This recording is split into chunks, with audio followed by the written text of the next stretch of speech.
welcome back sa inyo mga kajunjun. At nandito po tayo sa Taalooc, Balete, Batangas. Nandito nga po pala tayo para mag-repair ng ating mini driving light. Dahil po merong gumalaw nito doon sa ating parking lot at medyo pinailalim yung ating mini driving light. Kaya ang ilaw nito ngayon ay pababa.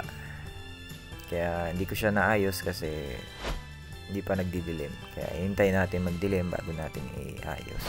Bakit mahalaga ang pagkakaroon ng mini driving light? Mahalaga po na magkaroon po kayo ng mini driving light dahil dagdag po ito sa visibility nyo tuwing gabi. Kaya napakalaking tulong po nito lalo na po sa madidilim na lugar. Malaking tulong din po ito lalo na po dito sa parte ng Batangas. May mga lugar po dito na walang mga ilaw at minsan may mga lubak-lubak pa, kaya malaking tulong po talaga itong mini driving light.